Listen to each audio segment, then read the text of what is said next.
Bonjour, bonsoir, bienvenue dans Coup ça, le magazine d'actualité de Zitata. Aujourd'hui, nous parlons santé, jeunesse, prévention, responsabilité et initiative avec mon invité, Néferti Bazabas. Comment ça va? Bonjour, ça va bien vous? Ça va? Ça va. En tout cas, merci d'être là, Néferti. Donc, vous êtes employée, en fait, Mhm, collaboratrice à l'ARS.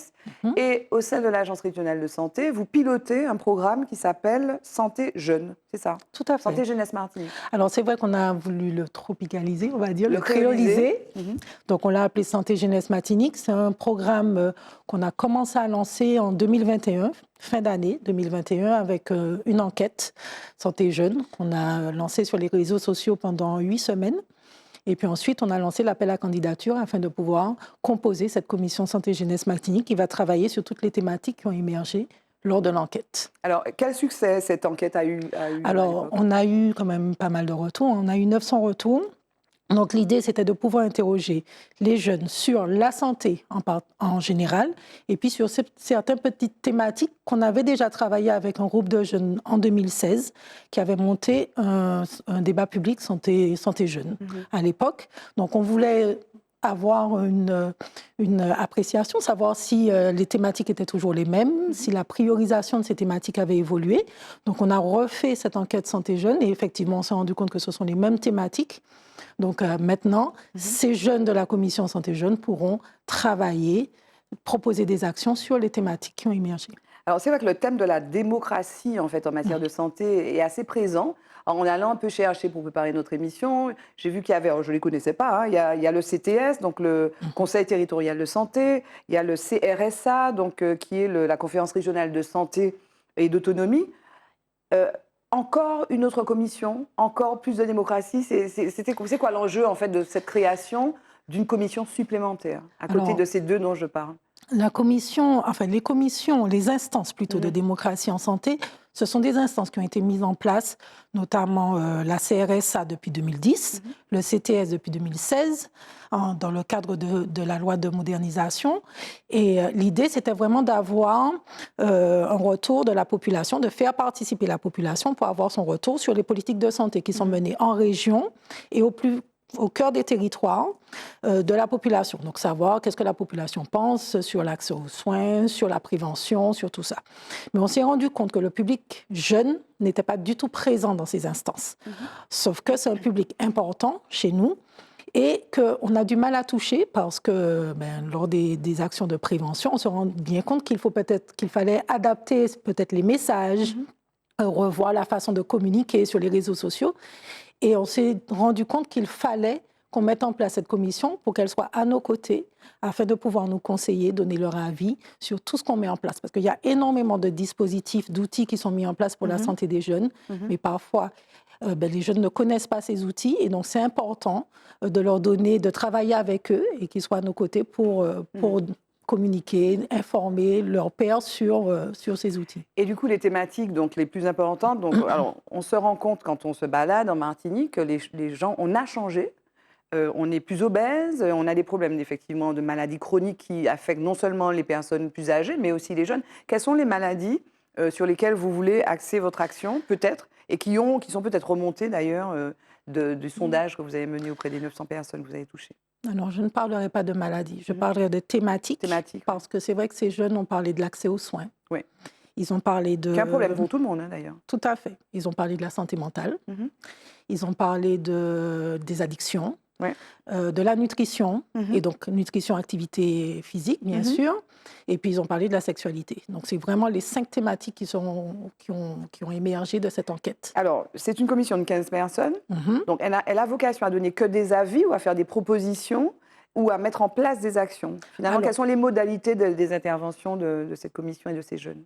ce que nous souhaitons, c'est que déjà, elle donne des avis, puisqu'on a déjà des dispositifs en place, des actions en place. Donc, c'est qu'elle nous dise si effectivement ces actions sont pertinentes.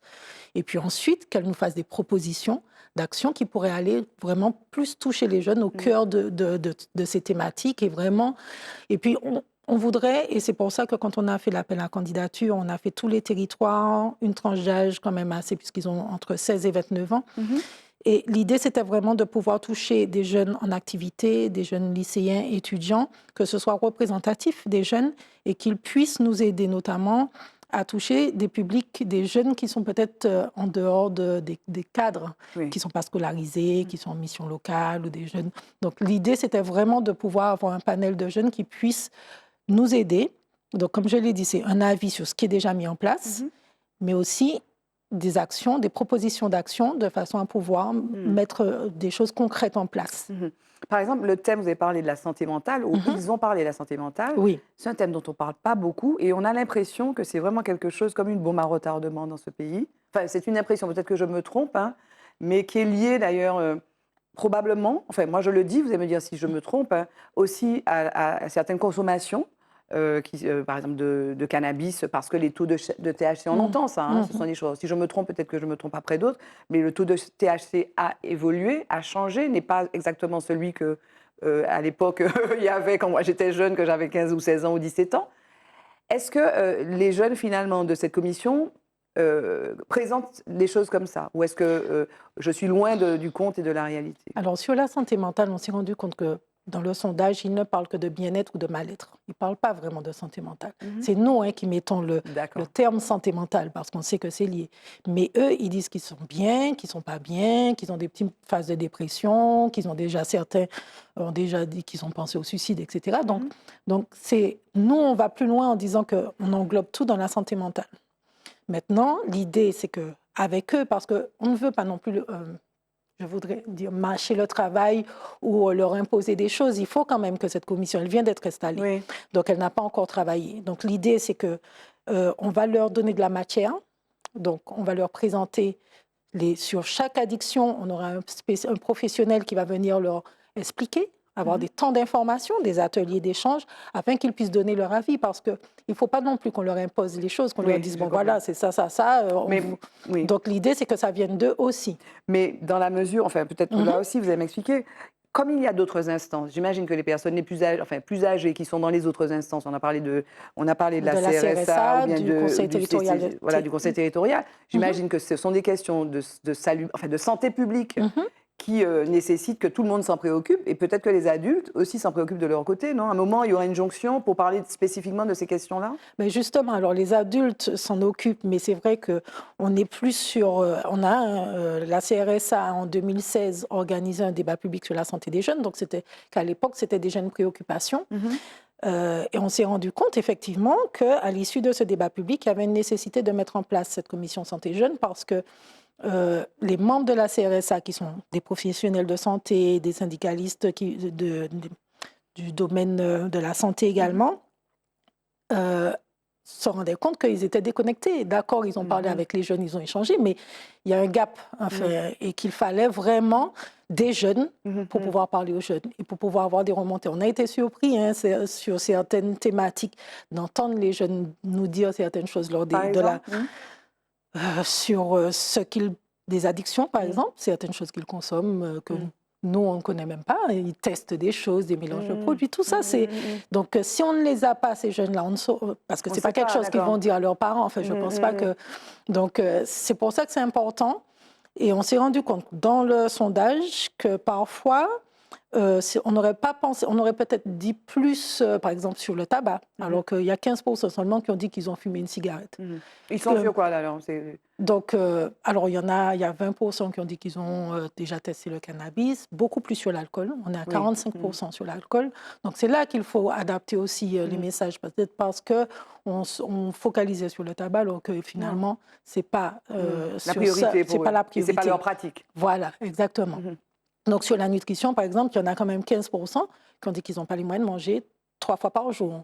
Donc, c'est important, même s'il y en a 85. Mais alors, comment donc, cette commission va continuer à travailler? Va travailler, par exemple, sur la nutrition. Donc, quand on dit en même temps, et on connaît les chiffres, 30% de pauvreté. Moi, j'ai des gens, dernièrement, j'ai rencontré des enseignantes qui me disent, ou des infirmières d'école ou d'établissements scolaires qui me disent, mais il y a des enfants qui ne mangent pas à leur faim. Ce que disent ces jeunes.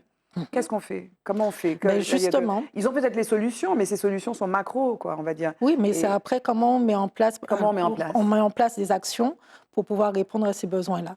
On a l'exemple, je vais prendre l'exemple d'une association, Madine Jeune Ambition, avec laquelle nous travaillons sur ce programme Santé Jeune, qui a mis en place le TIDEJ, Madine TIDEJ, pour les lycéens et maintenant le brevet, ceux qui passent la première épreuve. Mais c'est quelque chose déjà qui pourrait être renouvelé, pérennisé, ne pas faire qu'une fois dans l'année. Donc après, ce sont des actions comme ça, des idées qu'il faut pérenniser, qu'il faut travailler avec eux, savoir comment, et aussi avec l'université, avec l'éducation nationale, avec la Caisse générale de sécurité sociale, parce que ce sont des acteurs de la santé. Donc précisément, cette commission donc, a été mise en place, 15 personnes, donc toutes les thématiques seront abordées. On va déboucher quand sur peut-être un cahier des charges, un cahier de doléances, un plan d'action? Ça débouche sur quoi précisément et à quel délai? Alors, on a prévu entre maintenant et décembre de leur organiser tous les mois des ateliers d'information sur toutes les thématiques. Donc, des échanges avec les professionnels sur l'accès aux droits. On travaille avec la CGSS, mais pour savoir est-ce que, même si effectivement, à 16 ans, normalement, automatiquement, ils ont leur carte vitale, mais il faut que les parents le remplissent. Donc, si les parents ne le font pas, ils n'ont pas de carte vitale, ils ne savent pas. Pour Amélie, souvent, ils sont un peu déconnectés. Donc, s'assurer que l'accès aux droits est bien respecté. Donc, ils ont tous une carte vitale, etc. Ensuite, sur toutes les thématiques, justement, de la prévention, de l'information, comment y aller, et aussi, comment vous pensez qu'on peut communiquer sur toutes ces thématiques? D'accord. Quelle action? Comment on communique? Quand est-ce que vous relevez les copies? Donc, entre maintenant et décembre. Décembre, d'accord. Décembre. Voilà. Okay. Et donc, le calendrier de réalisation des actions, ça dépend. Il n'y a pas de limite. Vraiment, l'idée, c'est que là, sur cette période-là aussi, pour nous, c'est important qu'ils aillent à la rencontre des autres jeunes. Parce que on avait organisé des ateliers d'information dans les écoles, l'école de la deuxième chance, dans les lycées. Donc là aussi, c'est pas qu'ils soient renfermés sur eux-mêmes, hein, c'est aussi qu'ils aillent. Ils seront ambassadeurs après. Il y aura une deuxième phase après. Exactement. En fait. Après la phase d'incubation, en fait, ils seront acteurs finalement du déploiement et de la communication. Tout à fait. Et de la prévention qui va se mettre en œuvre. Ils sont des relais jeunes. Santé auprès de leur père. Oui, mais sachant que, on a commencé à aborder, sachant que des actions finalement pour corriger les difficultés vont aussi des fois nécessiter de l'investissement de l'État, de l'ARS, de l'investissement de la CTM, mais éventuellement de l'Europe peut-être, et donc de la mise en place de plans de financement et des choses qui seront effectivement plus à long terme. Alors, dans le cadre déjà d'un certain nombre de programmes, comme le contrat d'engagement jeune qui a été annoncé par la préfecture il n'y a pas longtemps, il y a un volet santé. Donc, il y a des crédits, justement, qui sont actés pour pouvoir mettre en place un certain nombre d'actions pour les jeunes. Là, dans le cadre du contrat d'engagement jeune, c'est les jeunes des missions locales. Donc, on a un projet santé jeune des missions locales qui est en cours pour justement offrir à ces jeunes, dès qu'ils rentrent dans le contrat d'engagement, une base, donc santé, où ils ont droit à un dépistage audio, visuel, dentaire, un bilan de santé et des ateliers de prévention sur les thématiques. Donc l'idée, c'est vraiment utiliser, parce qu'il y a plein de choses qu'on a déjà.